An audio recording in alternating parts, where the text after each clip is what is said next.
muchas gracias por venir a todos. Como sabéis, esta actividad se enmarca dentro del Festival Maridarte, que aúna arte contemporáneo y gastronomía en hoteles de Sevilla.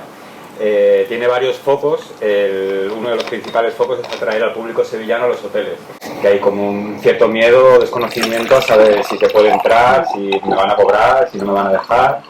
Y precisamente Sevilla y el casco antiguo tienen unas ubicaciones espectaculares, y los hoteles cuentan con unas casas palacio, con restos arqueológicos, con tesoros dentro de sus ubicaciones, ¿no? Entonces, no os cortéis y entrar a los hoteles, invadirlos un poquito, usarlos y disfrutarlos, ¿no? Porque al final también son espacios donde se cuida todo, se cuida la gastronomía, se cuida el ambiente, el servicio, y hoy en día la diferencia de precios en un casco antiguo es lo mismo tomarse un café en un hotel que en una cafetería afuera, y seguramente tengáis un ambiente más cuidado y más tranquilo dentro de un hotel. Luego, por otro lado, todos los focos del festival es mezclar ambas disciplinas, arte contemporáneo y gastronomía. En diferentes hoteles han trabajado los chefs con los artistas para crear la obra en conjunto, y en otras ocasiones pues ha sido más un maridaje conceptual.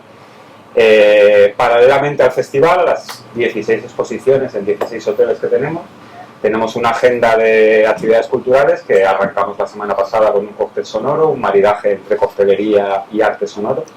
Y esta semana es la semana un poco más completa de charlas, ponencias, mesas redondas, y arrancamos hoy con una ponencia, le hemos llamado Arqueología de la Gastronomía, y sobre todo el objetivo es ver cómo, utilizando otras disciplinas aplicadas a la gastronomía, podemos conocer múltiples aspectos culturales de cada población, de cada territorio, de cada cultura, ¿no? Y hoy especialmente pues vamos a utilizar van a utilizar la arqueología para, bueno, pues descubrir un poco cómo comían, cómo cocinaban, qué preparaban, de dónde provenían los diferentes ingredientes, y un montón de secretos que nos cuenta, pues eso, la observación de la historia y de los restos arqueológicos.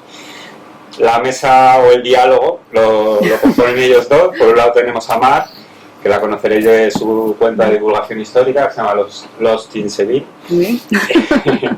Y bueno, pues una experta en historia y en arqueología también.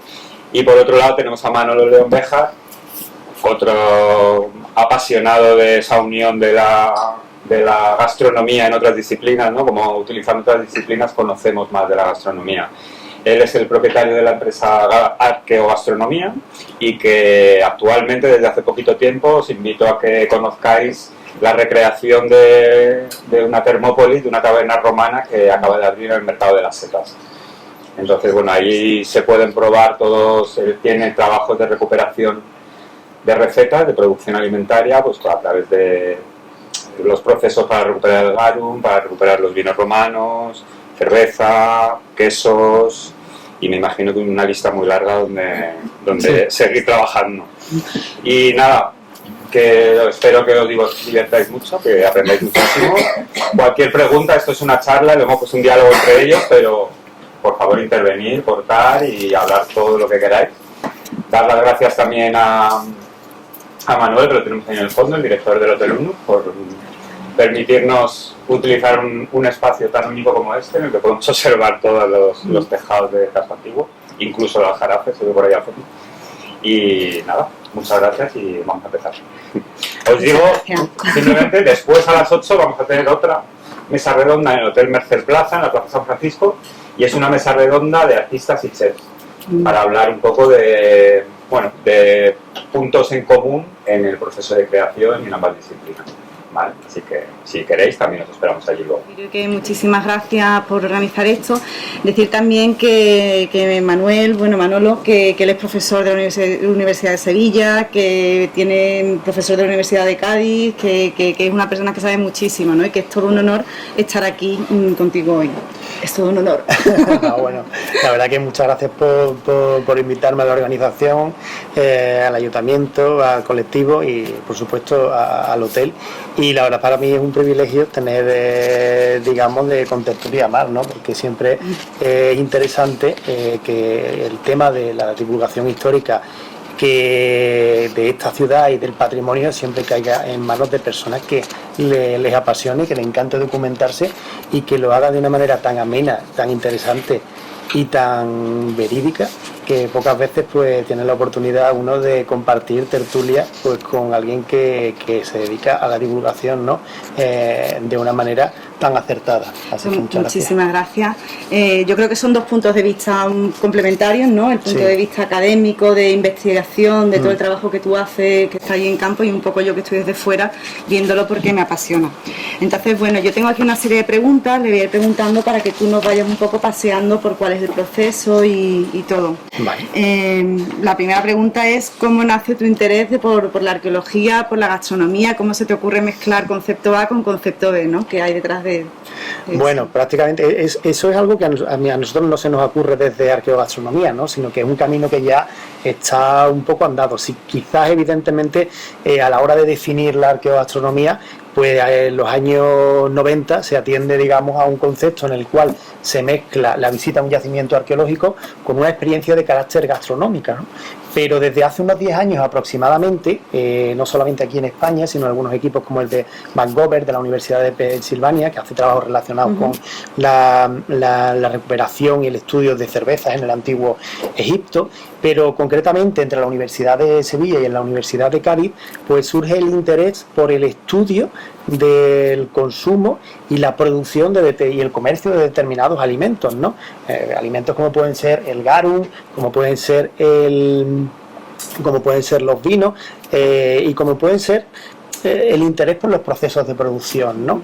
Es de aquí que llega un momento que me llevo a plantear el intervenir, el formar parte de un equipo de investigación de ingeniería química y tecnología de alimentos, en el que están Víctor Palacios, Ana Cantizano y otros investigadores de la Universidad de Cádiz, e intentar aportar desde el punto de vista de la arqueología pues qué es lo que ocurre cuando estudiamos un producto de épocas pasadas e intentamos también no solamente estudiar ese producto, su comercio, su distribución y su consumo, sino también poder reconstruirlo físicamente. Claro.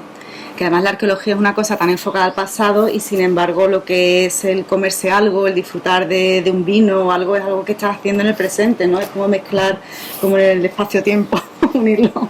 Claro, además date cuenta de una cosa, que tenemos una cantidad, tenemos una concepción sobre el mundo clásico interesante, ¿no? Los romanos eran unos grandes juristas, construían grandes acueductos, eran capaces de hacer grandes calzadas, ¿no? Pero cuando llega la hora de comer, el garum era algo que tenía tripas de pescado, lo cual es nauseabundo.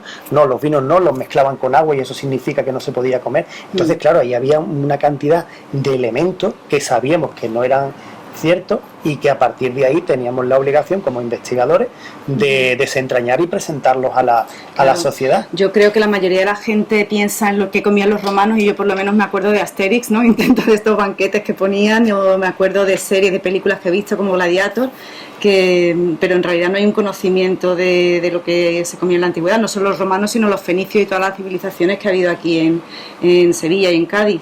Los tartesos, ¿qué comían los tartesos? Bueno, los tartesos no, pero por ejemplo en Cádiz tienes, el yacimiento Cádiz tienes por ejemplo que se conservan muy bien las cocinas con sus hornos, con las ollas todavía llenas de comida, y eso está pendiente de analizar. ¿Las ollas llenas de comida? Sí, en yacimiento Cádiz tienes ollas, tienes recipientes digamos de cocinas que han quedado allí inertes. Por ejemplo, en las piletas de Salazones ya tenemos tecnología suficiente para saber qué tipo de garum se hacía allí, o los textos que tienen los agrimensores romanos, que son varios, nos dan pistas, ¿no? Porque nosotros lo que hacemos es coger datos de restos arqueológicos, de yacimientos arqueológicos, cotejarlos con textos que hay en obras clásicas, que de Columela, de Catón, de Varrón, y después también hay mosaicos, hay por ejemplo murales, hay frescos que nos dicen pues cómo se consumen los alimentos, cómo se preparan, cómo se disponen, qué forma tenían, con lo cual lo que hacemos en la arqueogastronomía es reunir esa documentación y después, si tenemos restos orgánicos e inorgánicos suficientes, pues reproducirlo, ¿no? Y desde un concepto turístico hemos llegado a un concepto científico de poder recuperar esos alimentos tal cual los comías en el pasado, con un margen de error muy pequeño. Qué interesante. ¿Todo el mundo sabe lo que es el garum? ¿Alguien no sabe qué es el garum? ¿no? Hay alguien que dice que no. ¿Nos lo puedes explicar? Porque yo no, bueno, es una cosa que se hace de pescado. A mí me lo han explicado como que es como el ave creme, ¿no? Que antiguamente no tenía mucho sabor la comida, ¿no? Daos cuenta, las especias eran carísimas, se usaban pocos ingredientes, entonces se utilizaba, era como pescado fermentado con hierbas, ¿no? Algo, tripas de pescado fermentadas con hierbas, se extraía la esencia y se guardaban unos botecitos así muy pequeñitos y eso era carísimo porque le daba sabor a la comida. No sabemos si muy bueno, pero... Bueno, el garum es interesante, que la verdad es que tenemos una cantidad de textos del mundo clásico, como por ejemplo Plinio nos dice que es una carísima sangre de peces, Séneca, que es un humor descompuesto en putrefacción, y claro, con esa entrada pues dice, oye, mira, esto tiene que ser algo que hoy en día no podemos comer, algo que se utilizaba en aquella época, pero nuestros estómagos no lo aguantarían. ¿Qué ocurre? Que tanto Plinio como Séneca son estoicos, y lo que hacen ellos en ese sentido es describir cómo el garum te corrompe, pero no te corrompe físicamente, sino moralmente, porque son estoicos. Y el garum y otros productos como el silfio, como los vinos caros, como aquellas modas que venían muy suntuorias de algunas ciudades como Selinunte, una ciudad del sur de la península itálica griega que se caracterizaba por el buen gusto, o Síbaris, de ahí viene la palabra sibarita, pues en ese sentido es interesante que estas ciudades lo que hacían era corromper el espíritu frugal, el espíritu estoico de, digamos, de lo que significa el núcleo de la, por así decir, del espíritu romano. A partir de ahí nos damos cuenta de que el garum es un producto que aparece en el 70 o el 80% de la receta del recetario romano. Y es interesante que el garum aparece en las piletas de salazones, también se hacían en pequeñas factorías como las que hay en Pompeya, dentro de recipientes de barro circulares, y el garum tiene 3 ingredientes principales. Una son hierbas antibacterianas, el otro son tripas de pescado y carne de pescado, y después sal. ¿Qué es lo que ocurre? Que en las tripas del pescado, nosotros también tenemos en nuestros intestinos unas enzimas que se llaman proteasas. Esas proteasas cogen la carne del pescado, la convierten en aminoácidos y convierten las proteínas de sólido a líquido. Es decir, generan una gran cantidad de aminoácidos tremenda. La mayor parte de las recetas de cocina romana tienen como verbo de operación cocer. No sé si os acordáis del dicho eso de cueces o enriqueces. Pues, ¿qué es lo que ocurre? Que como no había trazabilidad, las materias primas las cuecen, ya sean carne y pescado. Eso pierde sabor. Vamos a jugar aquí todos. Efectivamente. Después le añaden el garum y como tienen muchísimos aminoácidos, potencian. Y claro, al tener hierbas antibacterianas, ojo, en los registros en Pompeya y en otras factorías de salazones aparecen hierbas antibacterianas que tienen de un 70% a un 100% de acción antimicrobiana. Y están escogidas. Fijaos, hace 2000 años estos señores hacían una fermentación perfectamente libre de bacterias lácticas, de pudrecina, de cadaverina, y eran capaces incluso de producir garum de erizo, que sabéis que se produce en invierno. Con lo cual es un producto muy potente, un producto seguro y que potencia aromas y sabores. Hoy, lo que hoy puede ser prácticamente... ¿Era digestivo también?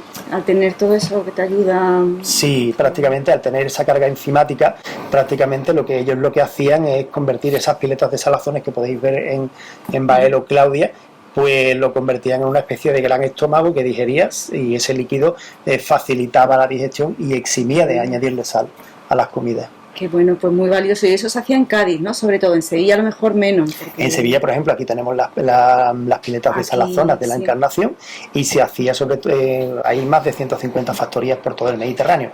Pero sí es verdad que, como tú bien dices, las factorías de pescado de salazones de Cádiz, las factorías de los aliados, de los gaditanos, de los sociorum, el garum sociorum eran el más apreciado de todo el imperio. Porque había distintos tipos, ¿no? El sociorum era... Sí, era una calidad más alta, pero es interesante que hasta hace poco se creía que el garum solamente era de pescado.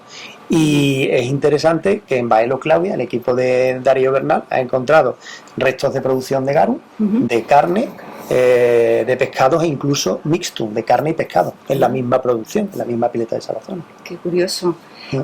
Última pregunta antes de ponerme con el guión, pero ¿y se podría hacer hoy en día algo a gran escala? Como por ejemplo, igual que nos venden el Actimel de Danone, pues que hubiera bueno, perdón por decir marcas, pero que hubiera aquí unos tarritos de Garum que tú compraras en el supermercado o algo, bueno, o hay que meterle ya mucho. Eso ya sería complicado. Nosotros, por ejemplo, sí que hacemos una producción, que la hacemos, o sea, no a gran escala, pero sí a escala artesanal, y trabajamos con muchos restaurantes aquí en Estados Unidos y en Japón, y vendemos, hacemos una reproducción científica de ese producto, y hemos llegado a hacerla, pues no a escala industrial, sino el producto se hace artesanalmente, se fermenta de manera artesanal y se filtra de manera artesanal.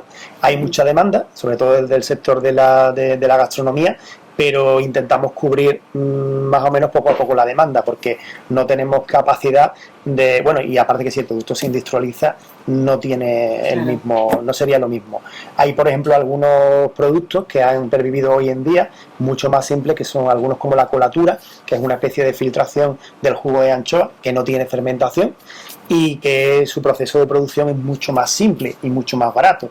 Pero producir garum no era caro en aquel momento, en época romana, era caro también hace 1000 años en Constantinopla, y hoy en día sigue siendo caro, evidentemente. Caro en cuestión del proceso, que es muy largo, ¿no? El proceso que tiene mucho, que no puedes meterlo en una fábrica y ya está, sino que tienes que estar pendiente. Y como has mencionado de los restaurantes antes, ¿con qué restaurantes habéis trabajado vosotros? Me comentabas el Faro de Cádiz. El Faro de Cádiz, pues con bastante Disfrutar en Barcelona, Ticket, como Estratos en Atapuerca, Código de Barra también. El otro día me comentaba uno de los jefes de cocina de I+D de Aponiente, que también lo ha utilizado. Nosotros trabajamos con Aponiente sobre todo con el tema de los vinos y demás. Y bueno, bastantes restaurantes de la zona de Zahara y Almería, es decir, y bueno, y muchos restaurantes sobre todo de la costa este norteamericana y en Japón. Y en Japón, porque a los japoneses les encanta el pescado. Sí, además lo fermentado, o sea, es como totalmente, pero además es muy curioso porque nosotros no solamente, y es uno de los trabajos que estoy desarrollando yo personalmente, no solamente por esa afición, sino porque la cocina romana, las características que tiene se parecen mucho a la cocina japonesa. Cocina romana, sí. Sí, poco uso del aceite, especias de carácter moderado y mucha generación de umami, unos balances, mucha palatabilidad, muchos toques neutros, y es bastante interesante esa similitud. De hecho, hemos realizado algunas experiencias interesantes, como la experiencia Cadena Atlántica en Barbate, y lo que hacemos es una fusión entre cocina japonesa y romana, que también estamos practicando aquí en Hispalia. Qué interesante, pues habrá que probarlo ahora. Sí, no, la verdad es muy interesante porque pueden conjugarse el umami del garum con los productos japoneses y viceversa, algunas técnicas de cocina japonesa llevarlas a los ingredientes romanos, ¿no? La cocina japonesa, yo es que estuve en Japón hace ya como 4 o 5 años y no tienen nada. A ver, aquí tenemos como una versión súper reducida, el sushi y tal, pero aquello es una explosión o cosas que no, de hecho no sabes lo que estás pidiendo muchas veces, ¿no? Dices, quiero eso, y no sabes lo que te estás comiendo. Todo lo pinchan en un palo y le ponen salsas y todo.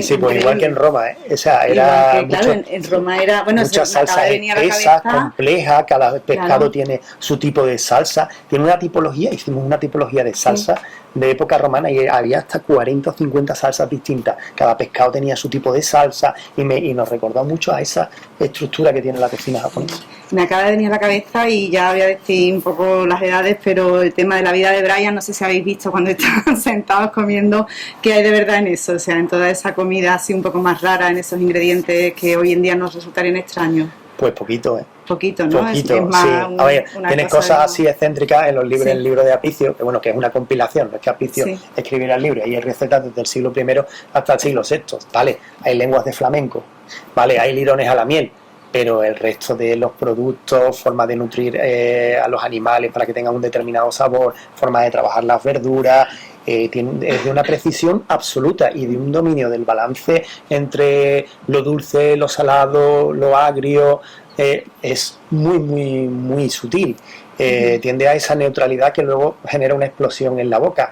pero realmente cosas que nosotros no podamos comer de aquella época, bueno, si tú, por ejemplo, a una persona, lo hemos hablado alguna que otra vez, del Caribe, le das a probar un plato de caracoles o de cabrilla, pues te dice que no. ¿Vale? Pues lo mismo evidentemente nos puede pasar con las lenguas de flamenco hoy en día, pero ese tipo de elementos tan reducidos, o sea, exóticos para nosotros, es muy bajito, ¿no? Hay cosas, por ejemplo, que se están aceptando dentro de la gastronomía o que están dentro de la gastronomía asiática, como por ejemplo la liendre de mar, la liebre de mar, y ese tipo de alimentos que están dentro de los recetarios romanos. Interesante. No sé si quieres enseñar, tenemos aquí tus diapositivas, no sé si quieres enseñar. Sí, algo. bueno, me he parado ahí porque estábamos hablando del tema del garum y claro, demás. Es que yo me pongo aquí y tengo esto, se me empiezan a ocurrir cosas porque me parece un tema tan interesante. Nosotros, por ejemplo, sí, lo que sí que hemos estudiado mucho es el tema de la producción de vinos, ¿no? Llevamos desde 2014-2015 haciendo ensayos de producción, y últimamente con el grupo de investigación nuestro de Ingeniería Química y Tecnología de Alimentos, pues tenemos un proyecto en una celda binaria, es decir, en una bodega que hemos montado en Trebujena, y lo que hacemos es reproducir algunas técnicas de producción, ¿no? Aquí, por ejemplo, tenemos una particularidad muy importante con el vino, en la bética, que nosotros en la bética hacemos vinos de una forma distinta a la que se hacía en época romana en el Mediterráneo, ¿no? En el Mediterráneo tenemos grandes recipientes de fermentación, aquí las tenemos más pequeños. Y eso, porque yo me acuerdo cuando, no sé si os acordáis de la noticia que salió de lo del vino que hubo en Carmona, que era un vino ceremonial, que era la primera vez que se vieron unos huesos de vino que se habían enterrado, y me acuerdo que me sorprendió mucho saber que el vino, que no había vino tinto, ¿no? Que el vino era todo como claro, Sí, había la mayor parte del vino que se producía en época romana era vino blanco, también había vino tinto, hay identificado producciones de vino tinto, pero evidentemente en menor medida. Y siempre, según algunos investigadores, relacionados con temas rituales, ¿no? El vino era la sangre de los dioses, después pasó a ser la sangre de Cristo. Después, de hecho, hay mucha iconografía, alguna iconografía de Dionisio Baco a partir del siglo III o IV, Dionisio Baco crucificado, ya dando paso a esa evolución, y es interesante que también hay algunas recetas para clarificar el vino, convertirlo de tinto en blanco en el libro de Apicio, porque hoy en día se tenía, porque ya las modas están cambiando, a tener el vino tinto como algo más cualificado, ¿no? Pero sí que es verdad que el vino blanco era más apreciado y era más común, ¿no? También es verdad porque a la hora de macerar los ollejos, generar el sombrero y para generar el tinto, pues era un proceso de producción mucho más complicado, pueden entrar hongos en el sombrero. Y claro, no se hacía tanto vino tinto, ¿no? Pero el vino que se producía, sobre todo, y como bien has dicho, las muestras que aparecen en los análisis de Carmona, pues se responden a viñas del suroeste peninsular y de variedades blancas, ¿no? Cuando uno piensa en la manzanilla, a lo mejor, ¿no? En todos esos vinos de fino y todo. Sí, nosotros, como ya decía, hablando de la manzanilla, tenemos mucha disparidad en la producción, ¿no? Y digo nosotros, los habitantes de la Bética y del norte de África, ¿no? Se dan dos grandes tendencias, dos grandes formas de hacer vino, una en el Mediterráneo, de tradición grecorromana, y otra en la mitad sur peninsular y en el norte de África, de tradición púnica. Aquí tenemos más calor, hay más evaporación, en el Mediterráneo los vinos son más concentrados, hay más humedad, ¿no? Y aquí evidentemente las uvas dan un menor grado, con lo cual, ¿qué es lo que hacemos hoy en Oporto? ¿Qué es lo que hacemos en el sur de Italia? Y aquí en el Aljarafe o en Jerez, fortificar los vinos. Pues los romanos aquí fortificaban los vinos.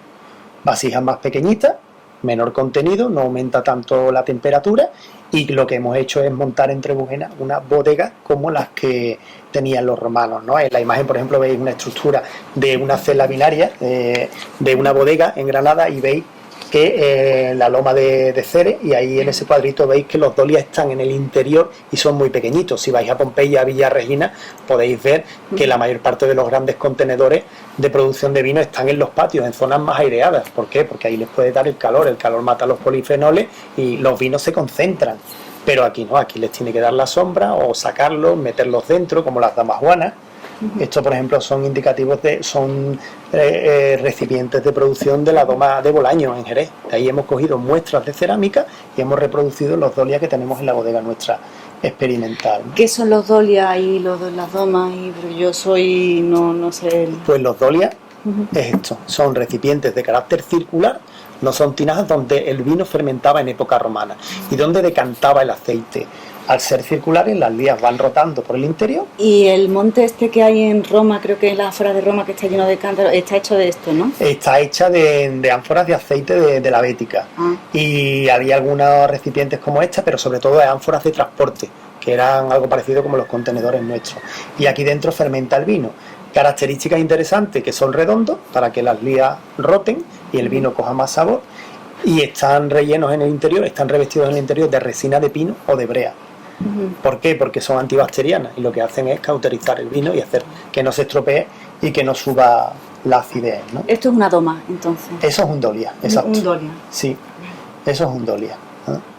Y para fortificar el vino, ¿qué es lo que hacemos nosotros y qué es lo que hacían los romanos? Nosotros le añadimos alcohol, fortificamos como en Jerez, como en Montilla Moriles, y lo que hacemos nosotros, que es lo que hacían los romanos, es que, si veis la imagen, nosotros cogemos membrillo asado, ¿vale? Cogemos fenogreco, que es una semilla tostada que le da aromas de madera al vino, y raíz de lirio, que es un conservante, que incluso en las reales almonas de Triana, las fábricas de jabón, se utilizaba ese producto para generar, para que el jabón tuviera intactos los aromas para la comercialización en el siglo XVI-XVII.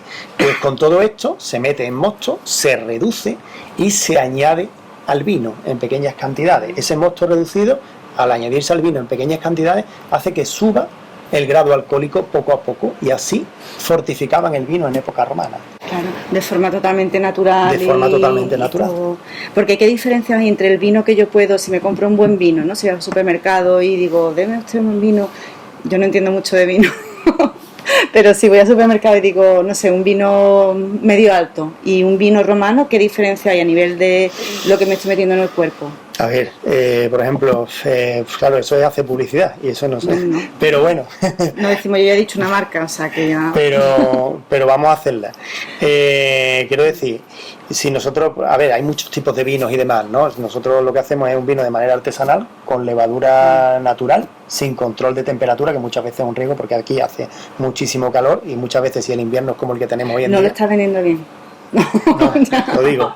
Quiero decir, levadura natural, no tiene control de temperatura y aditivos naturales, con lo cual cuando empieza a fermentar ese vino, pues de química tiene prácticamente nada, y química natural, que sí, que las levaduras generan sulfitos, que evidentemente es un proceso de carácter natural, y a lo mejor a la hora de romper, nosotros como en época romana, lo que hacemos es que por dentro azuframos las tinajas, ¿vale? Pero después no le añadimos posteriormente ningún tipo de producto. Entonces tienes un producto sano, un producto natural, un producto que está hecho a escala local y que lo que hace es nutrirse de variedades que ya están a punto de extinguirse. Nosotros trabajamos, por ejemplo, hay solamente un vino que tenemos de palomino, pero el resto están hechas con perruno, moyarcano, cañocazo, mantuo jerez, mantuo pila, barcelonés. Eso seguramente que no le he escuchado en la vida algunas de estas variedades, puede que a lo mejor la perruno, pero son variedades que se cultivan en ecológico entre la zona de Trebujena y de Jerez y que están a punto de extinguirse. ¿Por qué? Porque evidentemente hay otras producciones mucho más rentables, y lo que hacemos conjuntamente con algunas cooperativas como Albarizas de Trebujena es hablar con los viñistas, recuperar esas variedades y producirlas con esos métodos ancestrales que respetan esas variedades y respetan un poco el trabajo que se hace en esos entornos por gente que esos agricultores, economía local, además de gente muy mayor que tiene 70, 60 años, que no podan muchas de las viñas ni siquiera en el sistema de bala y purgar tradicional de Jerez, sino que podan en vaso, que es un sistema todavía más anterior, y que bueno, y lo que hacemos es fomentar la diversidad y apostar por el patrimonio que tenemos hoy en día.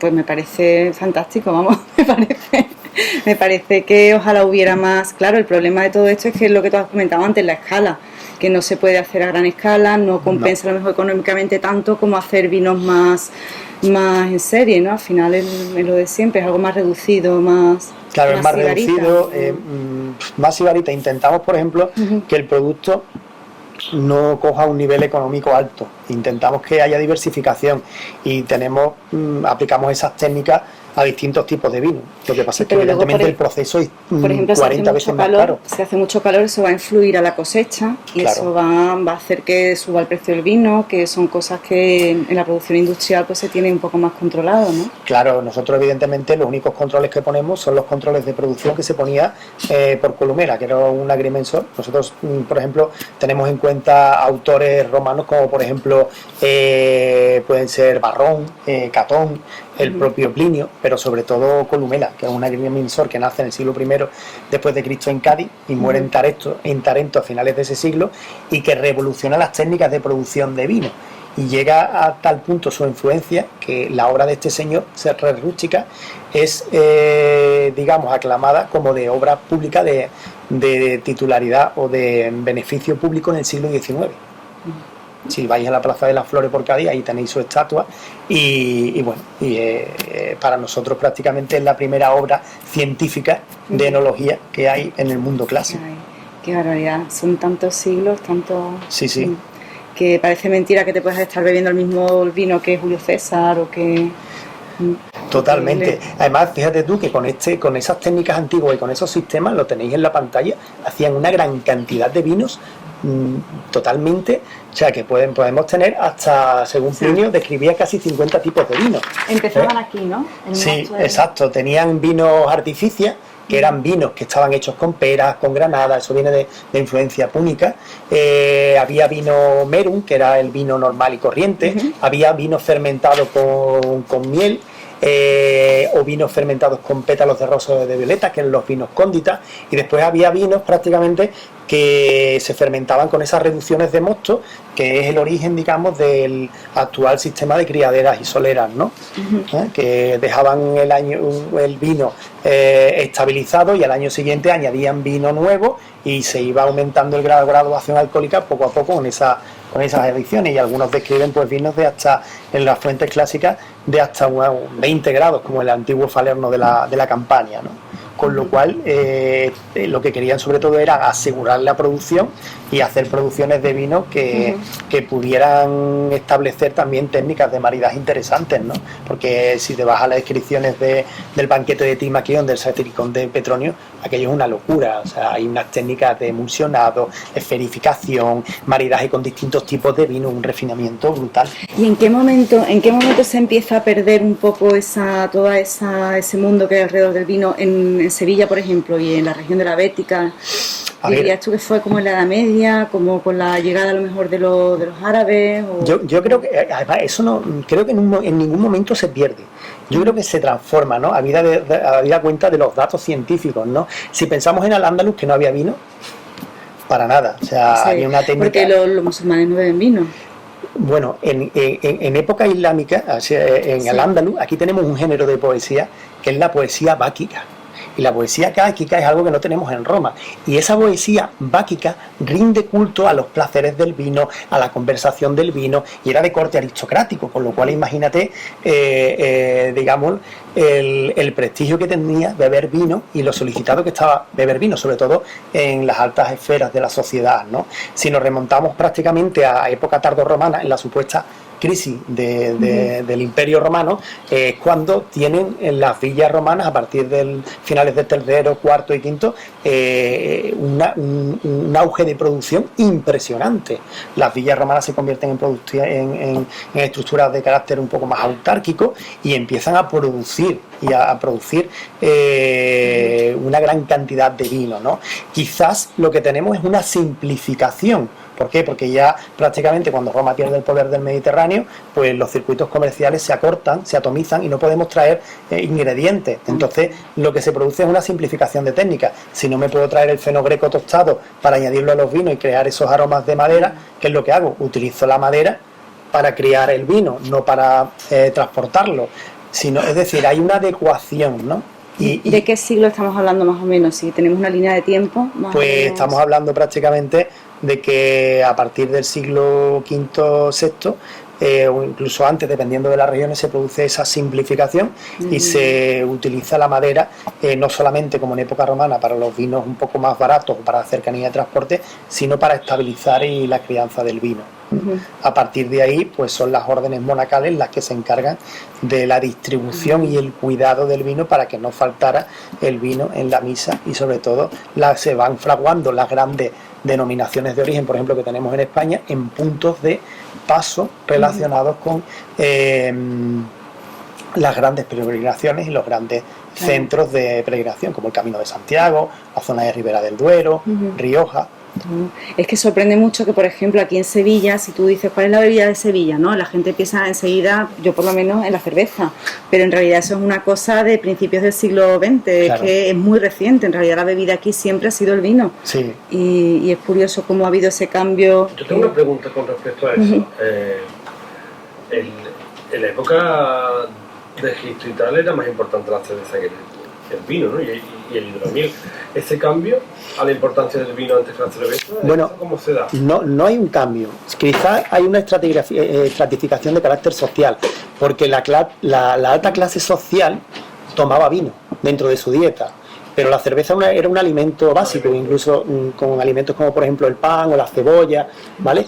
Pero si miramos la sociedad egipcia, que estaba sumamente estratificada, en la cúspide de esa sociedad, dentro de la dieta de los nobles, entraba el vino. Y además era un vino con una producción muy pequeña, muy cuidada, que estaba en la zona del delta y en la zona de los oasis, ¿vale? Ateneo de Naucratis describe los vinos de Egipto y describe su uso, que estaban sobre sistemas de gravera, y aparecen recipientes de blanco, de tinto, incluso de vino dulce en algunas tumbas, ¿no? Y estaba más ligado al consumo de las élites, en tanto en cuanto cerveza, pues factorías como las de Abido pues podían producir hasta 40.000 litros al mes de cerveza, porque estaba caracterizado como un alimento básico, no como una bebida de carácter social, sino como una forma barata, rápida de ingerir proteínas, ¿no? Date cuenta que en los sistemas de producción de pan en el mundo egipcio eran muy rudimentarios, había una especie de molde en los cuales se metía la masa, es decir, hasta que no llega al mundo griego y aparecen los activadores de fermentación, la masa madre, que aparece documentado en distintos textos romanos, no se produce, digamos, esa aceleración en el dominio de las levaduras de cara al tema del pan. Y el pan líquido, la cerveza, era la base de la alimentación. Y siempre ha existido esa estratificación, incluso en zonas como ocurre en Egipto, en que la cerveza se consume como un elemento básico. En Roma pasa lo mismo. Hay una cantidad de consumo de cerveza. En el edicto máximo de precios de Diocleciano te aparecen importaciones de cerveza egipcia de la Galia y de Hispania, fijando el precio de la cerveza. Si se fija el precio de la cerveza en un edicto de precios, para que evidentemente los precios no tumbaran la economía y hubiera, ¿cómo se dice?, un superávit de precios cuando inflación, pues tienen la cerveza, que en las clases bajas de la sociedad funciona de manera espectacular. Y después, a partir del siglo VI, VII, con las abadías, vuelve a resurgir la cerveza, ¿no? Imagina el norte. ¿Se puede decir? Bueno, la cerveza entiendo que no ha terminado nunca de irse. Ha estado siempre ahí, pero evidentemente pues hay comunidades monásticas que lo que hacen es fermentar y generar un intercambio de carácter comercial. Y utilizan el vino y la cerveza para intercambiarlo con los nobles y con el pueblo. Agricultura tiene que ver, hay mucho también, ¿no? Vamos a coger preguntas aquí al final. Es que quiero que nos enseñe todas las diapositivas que vale. Tiene. Vamos un poquito de tiempo, entonces vamos a hacer esto y luego hacemos una ronda, ¿vale? De preguntas. Vale. Parece súper interesante, pero yo también lo quiero saber. Bueno, lo que comentabas antes, este es el proyecto que tenemos. Esta es la desembocadura del Lacus Lagustino, y ahí tenemos dos pagos donde producimos, ¿no? Hasta hace poco teníamos el pago de Peñajora, con viñas de unos 90 años, y el pago del Duque, en Trebujena, que son unas viñas que tienen menor edad, y ahí es donde tenemos los vidueños, ¿no?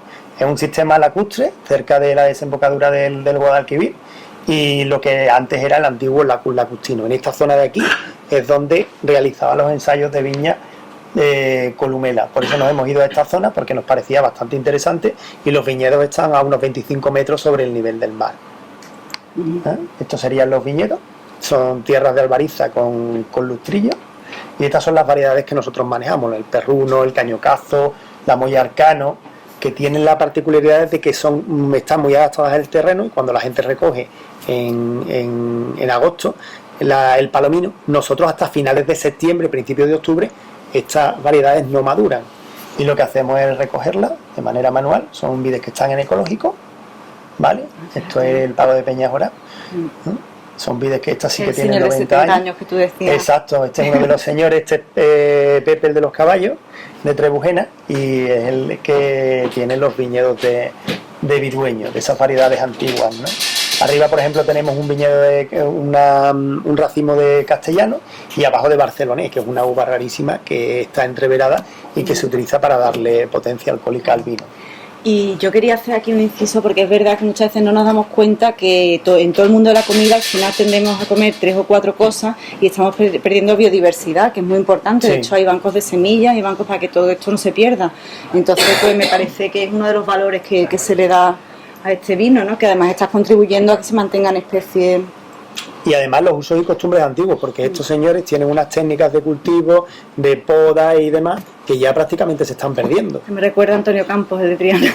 Sí, esto es... Un alfarero que hay en Triana que se pone igual, vamos, pero igual. Sí, esto es cuando apostamos por hacer la reproducción de los dolias, pues apostamos por una industria de carácter artesanal, que tú les das el tipo de pasta que quieres, el desgrasante, el tipo de material. Nosotros hicimos análisis de lámina delgada de fragmentos de dolia en la zona de Jerez, y lo que hicieron es replicar la misma composición de carácter cerámica y la misma forma, ¿no? Y el resultado pues serían estos dolias, que ahora los enseñaré, que tenían la parte de arriba de acero, lo hemos sustituido por un borde de cerámica para estancar completamente, porque nosotros no trabajamos con temperatura, lo hacemos igual que los antiguos romanos, sin control de temperatura, y claro, una vez que se cierra el dolia queremos que esté perfectamente estancado para que no entre ningún agente patógeno, ¿no? ¿Qué es lo que ocurre con la uva? Pues que al no tener mucho grado, porque son variedades que no tienen mucho grado, aunque tienen mucho aroma y mucho sabor, pues la ponemos en el suelo y hacemos lo que hacía Columela, que dejamos la uva en el suelo 5 días. Y al 5.º día, a la hora de más calor, la recogemos. El pellejo se endurece, el azúcar se concentra y eso hace que aumente el grado alcohólico.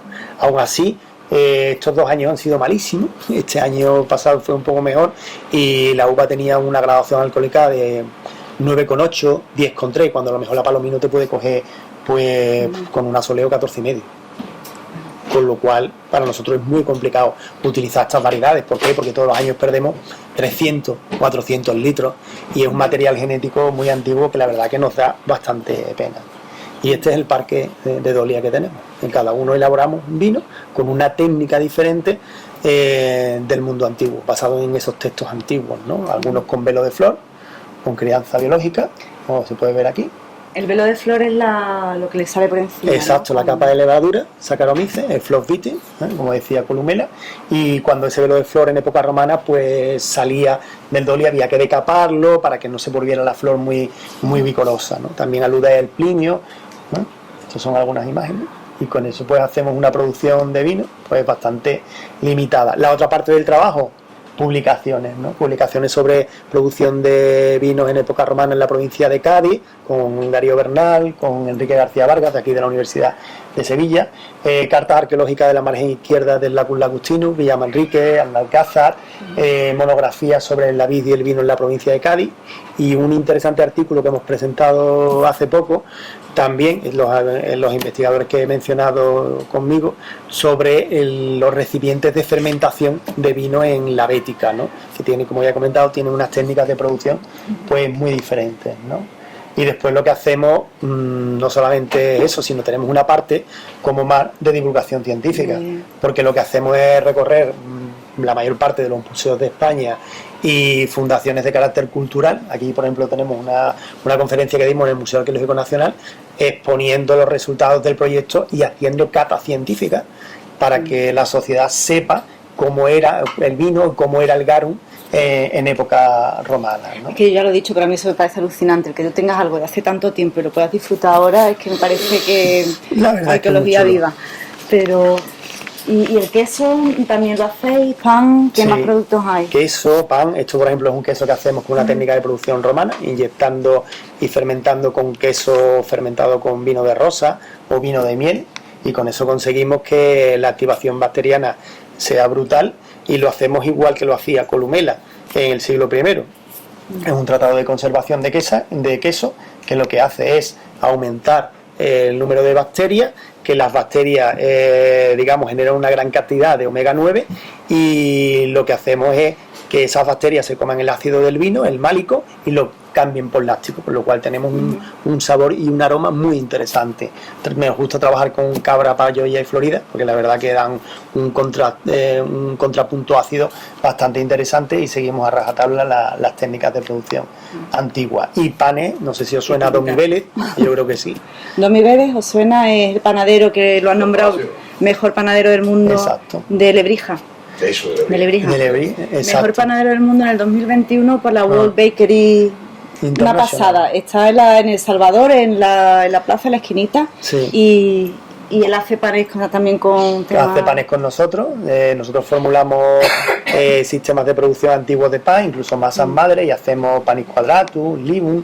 Esta levadura, que esto fue un proyecto muy interesante para hacer panes de navegantes, un tipo de pan que llevaban en las rutas mercantiles mediterráneas en el siglo I o II, y que describe Plinio, y lo que hicimos fue una masa madre siguiendo los tratados de producción de época romana. Y cuando analizamos la masa madre vimos que la placa de agar-agar de la masa madre romana, en comparación con una masa madre actual hecha en el mismo sitio, era capaz de captar más levaduras beneficiosas, ¿no? Y la verdad que esto ya es que nos dejó totalmente estupefactos, ¿no? Era mucho más sano, había una multiplicidad de organismos y la verdad que la fermentación iba mucho más correcta con estas técnicas de producción antiguas. O sea, habría que hacer una escala desde el pan de molde que te tomas a uno de estos panes y ver cómo va.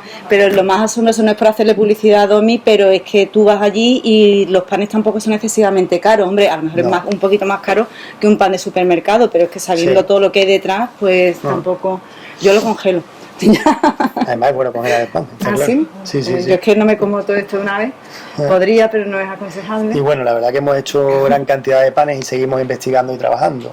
Y en cuanto al garum, pues lo que hemos hecho en el grupo de investigación nuestro es hacer excavaciones en distintos espacios relacionados con la producción del garum: Pompeya, en Baelo Claudia, la factoría de Lixus, algunas factorías de salazones de Sicilia. Esto, por ejemplo, estas imágenes son de una excavación que se hizo en Pompeya, en una taberna, en una bodega, en una tienda de garum, donde encontramos 5 dolias que tenían una serie de ingredientes que hacían suponer que era dolia. Y después encontramos en un monasterio suizo un texto del siglo III de Gargilio Marcial, que cuando cotejamos los ingredientes que tenían estos recipientes de fermentación con la composición que nos daba ese autor, pues vimos que casaba.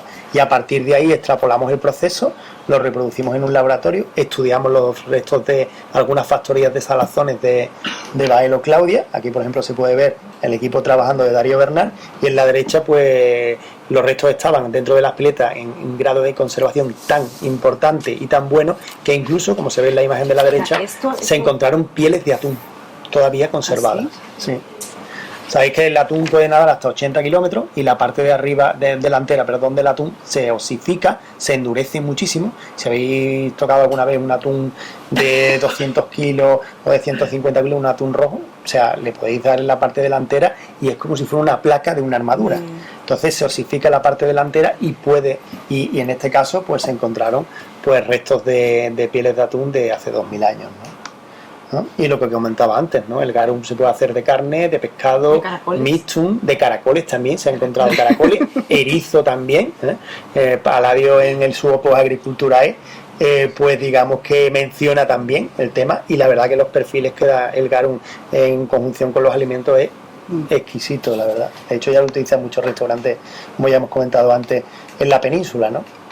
Bueno, esto es algo de lo que hemos hablado antes, las materias primas, el estudio que hemos hecho con las fuentes arqueológicas, con las fuentes clásicas, con el texto de Gargilio Marcial, y después lo que hicimos en el laboratorio de tecnología del alimento es hacer ensayos de fermentación, ¿no? Con los ingredientes que habíamos encontrado en los textos y en los yacimientos arqueológicos, y al final lo que hemos hecho es una producción de garum de carácter artesanal que actualmente pues comercializamos y que podéis ver en Hispalia, ¿no? Supongo que sea un poco acierto y error, ¿no? O sea, que habrá cosas que funcionen y cosas que sí, no. claro. En ese sentido, por ejemplo, sí que es verdad que hemos visto una evolución en las distintas factorías del Mediterráneo, pero ya en época romana, el ensayo y error, como yo digo, se hacía ya en época fenicia, en el mundo griego, ¿no? Pero cuando llega el garum a Roma, la industria es tan potente que prácticamente genera un montante económico brutal. De hecho, por ejemplo, los Balbos, que estaban en Cádiz, era una familia muy rica que debía su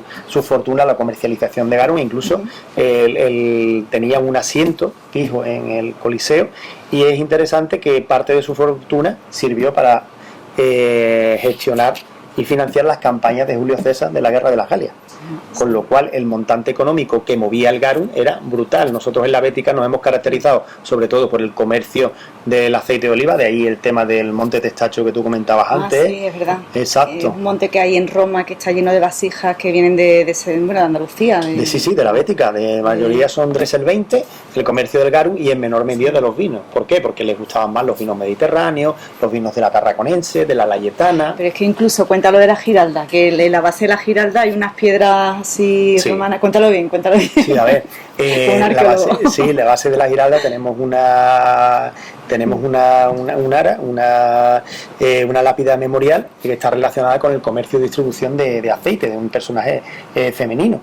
Además, es interesante que el comercio de aquí y distribución en la Bética era tan importante que ese tipo de lápidas de carácter funerario o de carácter votivo sobre todo se concentran en esta zona. Y no solamente eso, con este hallazgo incluso hay otro tipo de elementos que son las estatuas votivas de plata. Bueno, pues aquí en el Conventus Hispalensis se han encontrado varios pedestales que hacen referencia a personas que, para darle gracias a las deidades por el favorecer el comercio del aceite, pues regalan una estatua de X libras de plata, ¿vale? Cuando a lo mejor en el resto del imperio hay estatuas votivas de 1 o 2 libras o 3 libras, aquí tenemos hasta de 70 libras. Con lo cual la red comercial y la distribución económica que hemos encontrado en la Bética era brutal. En la segunda región más importante digamos económicamente después de Roma, y que gracias a ese montante económico pudo poner en el trono imperial a 2 emperadores consecutivos, a Trajano y a Arriano. Solo decir que que están en la base de la Giralda, porque la Giralda obviamente es posterior, pero los musulmanes que vinieron, pues ellos lo recuperaron, ¿no? Lo usaron como material de acarreo, y que luego el puerto de Sevilla también pasaba por allí, por lo que hoy la avenida de la Constitución pasaba todo el río, entonces por eso estaba tan pegado y por eso llegó allí. Es que me parece fascinante. Sí, además el puerto de Sevilla, desde el Guadalquivir hasta la zona del Palacio Arzobispal, claro. Estructuras relacionadas con colegios de comerciantes, con temas de naves de distribución, era brutal. Claro, que nos creemos que es un poco que el comercio empieza con las Indias, pero que empieza muchísimo antes. Vamos a ir terminando. Yo solo te quería preguntar, para cerrar, ¿qué proyectos futuros tienes en mente o a dónde se dirige un poco la arqueología gastronómica? Bueno, pues dentro de la arqueología gastronómica, pues a nivel académico, pues estamos ahora definiendo artículos científicos relacionados con las técnicas de producción de vinos en la Bética. Queremos ahondar un poquito más, aplicar esas distintas técnicas y hacer publicaciones científicas, que para eso recabamos bastantes datos, y después evidentemente seguir con algunos productos que creemos que pueden ser interesantes, ¿no? Dentro de la línea de vino y dentro de las líneas de salsas alimentarias que había en el mundo romano, ¿no? Que escribimos un artículo hace poco sobre producción de salsas de época romana, y entre otros proyectos interesantes estamos colaborando en el desarrollo de un centro de interpretación del vino en Cádiz, dentro de Cádiz capital, muy interesante. Porque me parece muy interesante que la Bética y también sobre todo la provincia de Cádiz pues ha escrito una página importante en la evolución de las técnicas de producción de vino. Que no se conoce, además, que es una cosa que no se sabe, ¿no? Efectivamente. Y es parte de nuestro pasado, de nuestro patrimonio cultural, sí. Y tenemos que poner en valor. Estupendo, pues ¿alguien tiene alguna pregunta?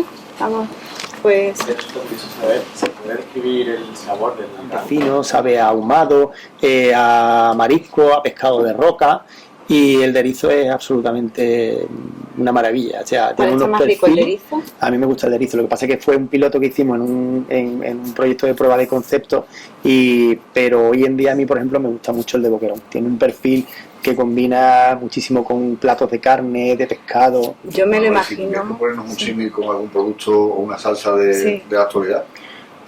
Pues sería raro, porque por ejemplo, No, el de pescado, el de si boquerón. te digo las salsas vietnamitas, pues no llegaría a eso, porque las salsas vietnamitas tienen el fermento mucho más acentuado, no son tan balsámicas, podría parecerse un poco a la colatura, pero el garum está por encima de la colatura. Algo que encontremos en un supermercado cualquiera. Nada. No.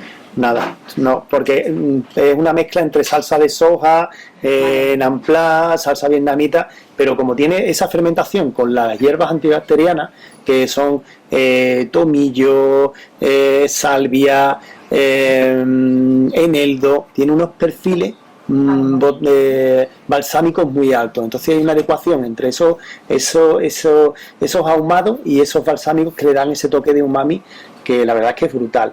De todas maneras, acercaos a Hispalia, que está aquí en el mercado de la Encarnación, y os lo damos a probar sin ningún tipo de compromiso, la verdad, que porque es que es bastante interesante. Está dentro. Permiso de pagar, ¿no? Exacto. Dame un poquito, una muestra. Sí, tampoco sí, pero vayas a vamos, que llegar. ahí hay todo el que hace así, oye, que yo quiero probar el garum. El Venga, Tupperware, échame un poquito de garum. toma. Que no hay... Sí. Sí. Yo lo probé el otro día ¿Sí? Sí. y me esperaba otra cosa. Me esperaba que fuera como paté. Sí. Ah, claro. Y no deja de ser líquido. Sí. Aceite, ¿no? Sí, porque lo que es el garum en sí, el flow garum, es una vez que se fermenta todo, que pasan unos 21 a 40 días prácticamente, tú pones las tandas en la pileta, en este caso en el fermentador, pones una tanda de sal, una tanda de hierbas antibacterianas y 3 tandas juntas de pescado, ¿no? Proporción 3:1, y así repites el esquema hasta colmatar la pileta, ¿no? ¿Qué ocurre? Que todo eso, ahí se genera una carga enzimática brutal, todo eso va fermentando, ¿vale? Y cuando llega al 7º día, sube para arriba un sobrenadado. Ese sobrenadado es una especie de salmuera que los romanos recogen, que la llaman muria, y que hay de distintas clases y categorías, y que ellos les ponen en un ánfora, se lo ponen en un tituli picti, y lo que hacen es como que lo comercializan como una especie de sucedáneo de garum, porque en el mundo antiguo no se tira nada, se recicla todo, ¿vale? Nosotros tenemos esa misma Y es muy premisa. pesada, ¿cómo se dice? La economía La circular. economía circular, o sea, de hecho en Bailo Claudia, aquí Oliva Rodríguez, de la Universidad de Sevilla, estamos en un proyecto con ella de economía circular en la ciudad de Bailo, y es increíble, porque se reciclan los materiales, los alimentos, es una pasada, incluso se está haciendo una microestratigrafía para ver cómo se recicla Ríete todo. tú de las croquetas de tu abuela, vamos. Sí, bueno, claro, igual. Entonces al final lo que se hace después de esa fermentación, se separa la parte líquida de la parte sólida, ¿vale?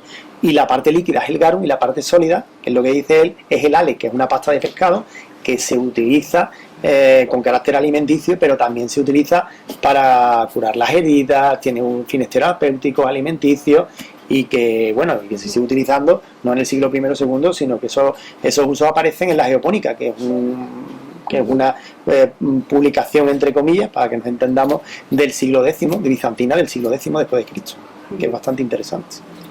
Yo había escuchado que había 2 comercializaciones del garum en aquella época, una para más los pobres, que era más líquida, ¿no? Depende. De lo que has hablado. Depende. A partir del siglo I se democratiza el garum. Ya hay distintos tipos de garum y empieza a calar en la sociedad. Hay distintas, pero al principio era un producto mucho más caro y exclusivo, ¿no? ¿Cuánto podemos estar hablando? O sea, si en euros, por ejemplo, ¿qué podría costar con el nivel adquisitivo actual y qué podría costar un botecito de garum? Pues un botecito en aquella época de Scaurus, que era uno de los comerciantes más afamados, de unos 365 mililitros aproximadamente, o un Ciato, que era algo menos de medio litro, 0,4, algo así, pues unos 600, 700 euros. Qué barbaridad. Hoy en día es caro producirlo, es muy caro producirlo, y 100 mililitros son alrededor de unos 30 euros aproximadamente. ¿Y dónde se compra? Pues aquí lo podéis comprar, por ejemplo, en Hispalia, lo tenéis también en una tienda que se llama en Triana Comete el Mar, ¿vale? Que son amigos y demás. En Pajes del Corro. En Pajes del Corro, ¿vale? Y en Sevilla poco más, la verdad. Pues no está tan extendido aquí. Pero bueno, hay sitios, vamos, Sí, hay Triana sitios, está a la vuelta de la esquina. Totalmente. Y más cerca está el mercado de la Encarnación. Exacto. ¿Alguna pregunta? Sí. ¿El queso dónde lo elaboráis? El queso lo elaboramos en el Gazul. Tenemos unos contenedores donde lo que hacemos es aplicar el tratamiento con nuestros vinos y la fermentación maloláctica, que no deja de ser una fermentación maloláctica con un vino que tiene un alto contenido orgánico y que produce ese efecto con una determinada graduación. Y la verdad que en los ensayos algo que nos parece muy interesante es que se genera una gran cantidad de omega 9 durante el proceso de fermentación maloláctica, un enriquecimiento bastante interesante. Yo he probado uno que estaba buenísimo, que había estado con vino ¿De rosas? Sí, con vino de rosas. Sí, bueno, antes lo hacíamos con vino de miel. Lo que pasa es que Domi Vélez, en la producción de su pan de payollo, se lleva la mayoría. Y, ¿Ah, sí? Sí. Y lo que hemos hecho, tenemos una producción pequeñita y él se lleva aparte para producir el vino, el pan de queso de cabra payolla con... Buenísimo. Exacto. Muchas gracias. ¿Sí? Yo tenía dos preguntas. Una, has comentado que el álbum de esta zona, ¿no?, de Cádiz y demás, era como el más apreciado. Sí. ¿Se sabe por qué era el más apreciado? ¿O tienes una teoría de por qué? Pues mira, teorías pueden ser varias, pues por la calidad de los pescados que... A ver, el Garum sociorum se identifica como Garum sociorum, el Garum del estrecho, pero también hay muchas alusiones, o hay algunos investigadores que hablan también del Garum de la zona de Cartago Nova, de Cartagena, ¿vale? Entonces, en esa zona de ahí hay una zona bastante interesante de paso de túnidos. Y también evidentemente se utilizaban caballas y boquerones de gran calidad en toda esa zona de paso del estrecho. Quizás podría ser evidentemente por la escala de industrialización y calidad que tenían las factorías de salazones de la zona del estrecho, ¿vale? Eso evidentemente es un punto a su favor, ¿vale? Porque evidentemente no todo el mundo fabrica con la misma calidad y con la misma precisión. También, evidentemente, por la calidad del pescado, no solamente había pescado azul, que con el rendimiento de grasa que tiene a la hora de fermentar es fantástico, sino que también en Baelo Claudia se han identificado pescados, garum de pescado semigraso, como puede ser de aligote, una especie de besugo que crecen en la zona de Baelo Claudia, y también, por ejemplo, en las factorías de salazones de Trafalgar, pues se ha identificado también especies relacionadas con pescado de roca, ¿no? También evidentemente puede ser por la calidad de la sal, ¿no? Porque la sal nos contribuye, digamos, a la fermentación, no como un elemento de carácter higienizante, sino que también creemos que la sal pues puede tener algo que ver la temperatura con la que se introduce en el proceso de fermentación, porque sabéis que evidentemente que la sal es termoconductora, ¿no? Y la calidad de la sal del entorno pues puede ser también diferenciador, ¿no? Todo eso, esa tradición, esos materiales de calidad y la viabilidad de una industria alfarera potente vinculada a esos grandes puntos de producción, pues podrían hacer que ese producto saliera de una manera rápida y con cierta calidad, ¿no? Y que fuera más competitivo que otros, ¿no? Lo que has dicho de los túnidos es interesante porque eso es el paso del atún y de túnidos, que son otras especies que van a Sicilia a desovar, además por esta época, empiezan un poquito más tarde, por mayo así empieza, que es la época de Almadraba, y si os dais cuenta, o sea, se van para Sicilia, pero nosotros somos el primer punto por donde pasan ese estrecho, ¿no? Entonces también puede que haya, claro. yo aquí haciendo hipótesis, pero puede que seamos los primeros, ¿no? Claro, que luego ya cuando llegan arriba pues llegan... Sabemos muy poco y lo que ha comentado Mar es muy interesante, porque sabemos muy poco de los sistemas de pesca en el mundo antiguo, ¿no? Timeo te dice que los atunes acababan sitiados como si estuvieran en una ciudad se sabe muy poco, de hecho cercada. Está muy documentado a partir del siglo XIII, siglo XIV, se documenta mucho porque lo coge la Casa de Medina Sidonia, pero no se documenta, por ejemplo, el peso, no se documenta y la antigüedad tampoco, entonces se sabe que había pesca, pero no se sabe mucho que había. Claro, por ejemplo, tenemos textos bizantinos que nos hablan del mundo griego, que si había filas de 5 barcas, hablan algunos textos griegos, otros que los atunes estaban sitiados como si fueran en una ciudad bloqueada, pero no sabemos realmente cómo eran esos Pero sistemas de eso podía pesca. ser la almadraba, ¿no? La almadraba de tiro, la de... Claro, nosotros evidentemente somos muy prudentes con eso te está describiendo evidentemente un copo de una almadraba y demás, pero claro, al tener pocos datos, No se puede. sí que es verdad que ya a partir de, como dice ella, de esa época, sí aparece una mayor exactitud, ¿no? Aunque aún así, pues tenemos tenemos grabados, tenemos dibujos, pero no sabemos exactamente cómo funcionaba, ¿no? E incluso hay algunos artes de pesca que eran como de arrastre desde la costa, igual que algunas artes de pesca más rudimentarias, pero tenemos muy poca información al respecto. Pero sí es verdad que el garum era una herramienta brutal por las técnicas de elaboración a las que se ligaba, por la cantidad de hierbas que tenía antibacterianas, ¿no? Aquí vemos un esquema de antibacterianos, y también en la elaboración. El garum no era como el aceite o el vinagre, no. El garum servía para hacer salsas complejas, como por ejemplo el enogarum, que eran muy complejas y que lo que hacían era potenciar el sabor de los alimentos, ¿no? No penséis que el garum era para echarlo por encima, no. O sea, las carnes y los pescados se maceraban en el garum, se hacían salsas potentes, complejas, que tenían multiplicidad, y cada tipo de salsa tenía, o cada alimento, o cada tipo de pescado tenía un tipo de salsa diferente, ¿no? Era una complejidad tremenda en el mundo A lo mejor antiguo. un poco como el azafrán, que se usa muy poquito en la cocina. ¿No? Sí, se usaba poquito y a lo mejor se ligaba con productos como el vino, como el aceite en muy pequeña cantidad, y se hacían salsas complejas, ¿no? Eso es una muestra del laboratorio. Bueno, y esto de aquí es un gráfico de araña de potencia aromática del garum. Esto es una salsa que se hacía con vino y con garum, que se llama enogarum, que parte de un estudio que he hecho, y las características organolépticas eran bastante, fijaos que la mayor parte de los gráficos apuntaba a valores altos como cremoso, aterciopelado, umami, aromático. Son bastante interesantes, ¿no?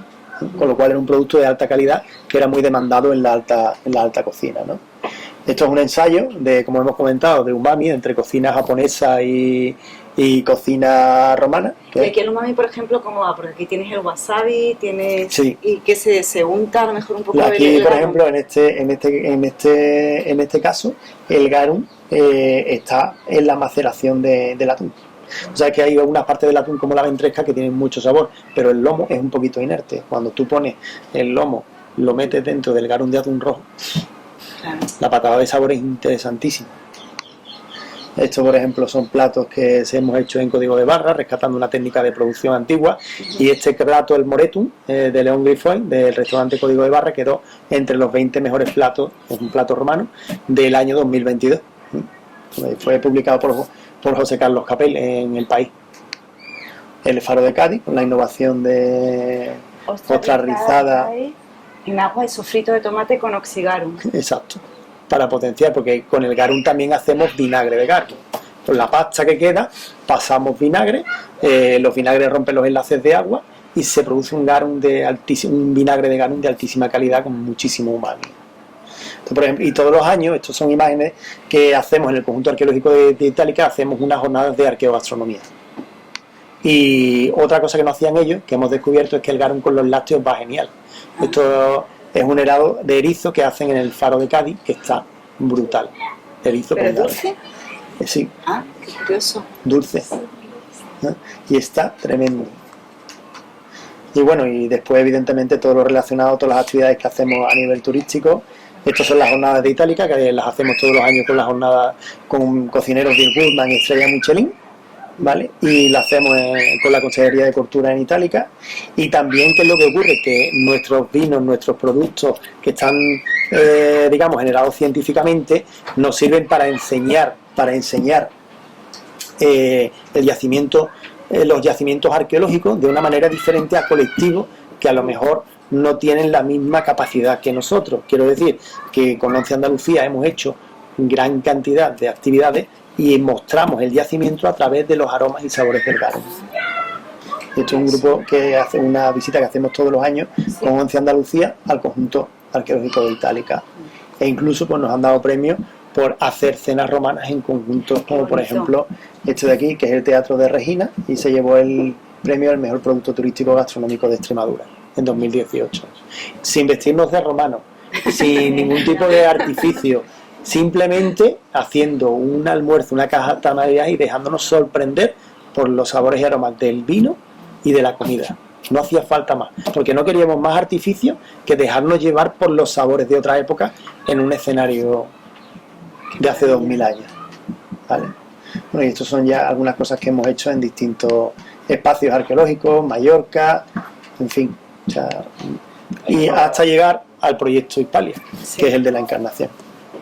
Sí, que la verdad que está muy bien, la verdad que me parece una inversión de tiempo, de proyecto, un amor por la investigación, porque esto no nace no da beneficio económico. Me mira como diciendo, no, si acaso se pierde. Algunas veces se gana y otras veces Y otras se pierde. veces, pero que... Pero el nivel de rentabilidad no tiene Claro. nada que ver con el de una industria, ¿no? Siempre pensando un poco en lo que es el desarrollo local y el contar también con los recursos del entorno. Genial. ¿Cómo vamos de tiempo? ¿Alguien tiene alguna pregunta más?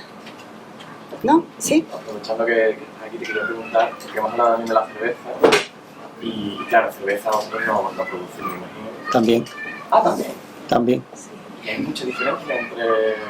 Dependiendo de la época en la que nosotros, por ejemplo, trabajamos con la Universidad de Barcelona, con el colectivo del TEIPAC, que encontraron restos con el arqueólogo director, con Manel Edó, ellos encontraron restos de cerveza en la cueva de Begués en Barcelona, ¿no? Y las lecturas de residuos pues dieron pues fermentación de cebada, con miel, también había presencia de frutas que tenían alto contenido de azúcar, arándanos, ¿no?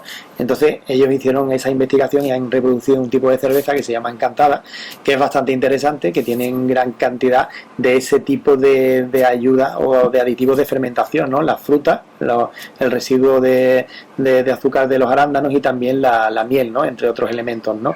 Después, con el paso del tiempo hay una evolución. En el antiguo Egipto no se tira tanto de ese tipo de cerveza, e incluso tenemos algunas recetas, por ejemplo, de Columela, que habla de una cerveza egipcia de Perusio que se hacía con altamuces, con chiribia, ¿vale? Pero sí que es cierto que lo que se utilizaba sobre todo para fermentar en el antiguo Egipto, en el equipo de MacGyver, es sobre todo la cebada, ¿no? Con algunos aditivos, como por ejemplo suelen ser dátiles, suelen ser higos, ¿no?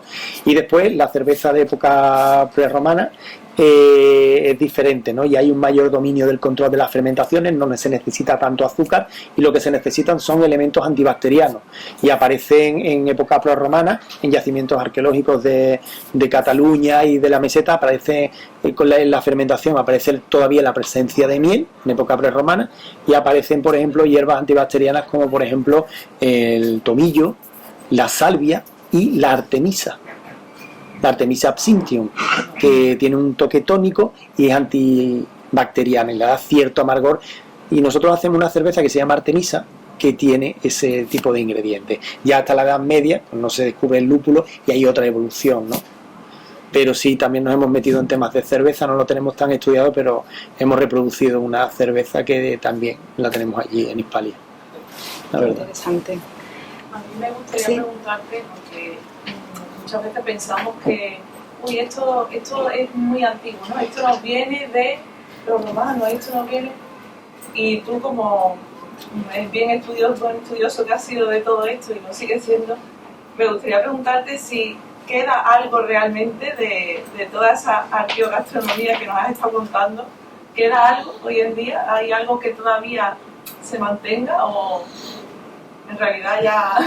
Sí, a ver, hay muchos materiales que han cambiado, ¿no? Por ejemplo, la gastronomía romana se parece mucho más en ingredientes y en proceso a la gastronomía del sur del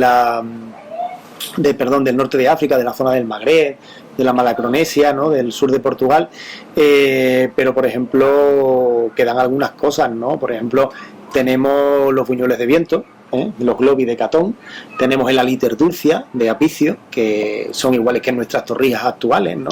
No penséis que todo lo islámico es lo que tiene miel, todo lo que tiene miel es islámico, ¿no? Ellos beben, tienen raíces muy fuertes, hay una gran conexión entre esa gastronomía romana que se ha fosilizado en el norte de África y toda esa gastronomía de origen supuestamente andalusí, ¿no? Que sí, que hay muchas aportaciones, muchos productos, pero hoy en día tenemos una gran cantidad de platos, como por ejemplo la polea, viene del pulmentum, son gachas hervidas y machacadas que eran la base de la alimentación en época romana, ¿no? Y bueno, y los sistemas de producción de vino, de los vinos de tala de Portugal, o de vinos como por ejemplo de Pitarra, o los vinos de la Sierra de Sevilla, que estaban hechos en tinajas, pues tienen grandes similitudes con las producciones de vino de época romana, ¿no? Entonces, si nos ponemos a escarbar y bucear, pues hay muchas recetas que están fosilizadas. Los actuales escabeches pues derivan en parte de esas salsas que, como el onogarum, el eogarum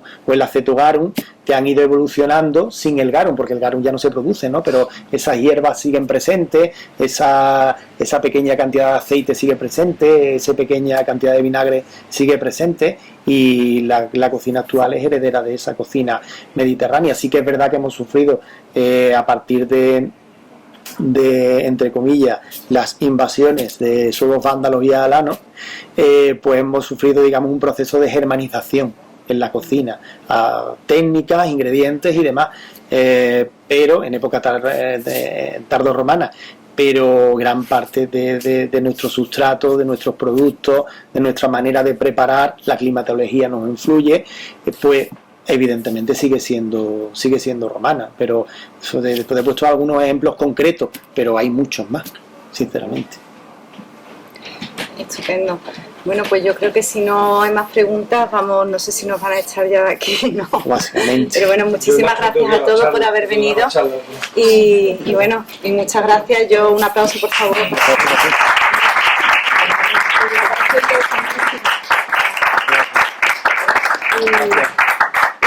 Iremos poniendo, él tiene una página también en redes, Arqueogastronomía y todo lo pondremos a través de la web de Maridarte y por supuesto también pues a través de las redes sociales y todo. Kiko, ¿tú quieres decir algo? Sí, quiero decir algo. Puedes hablar. ¿Tengo tu permiso? Tienes mi permiso. Aparte de que podéis tomar una cerveza o un refresco aquí, veis que vais a tener una invitación. Como ha dicho mi compañero Óscar, yo soy del colectivo Comisura, organizador del Maridarte, del Festival Maridarte. A las 8, que será un poquito más tarde, tenemos una gran mesa redonda en el Hotel Mercer Plaza Sevilla, en la Plaza San Francisco, de chefs y artistas, donde vamos a confrontar esas dos visiones artísticas de los artistas de arte contemporáneo y los chefs. Uno de ellos es Rafael Canticeno, que está aquí, Que se ha tenido que es un pedazo de chef del restaurante Azar de las Casas de Rey de Baeza. La mesa la va a moderar mi hermana Patti Ventana, que es la directora de Divina Cocina, la web de cocina con más visitas de Andalucía. Tiene 5 millones de seguidores en redes, 10 millones de visitas al mes, Divina Cocina. Y la va a moderar con Alex Rojas, de la Sevilla, y va a ser muy interesante. Si queréis estar un rato aquí y alguien acercarse por allí, va a estar bonito, ¿vale? Gracias. Estupendo. Muchas gracias.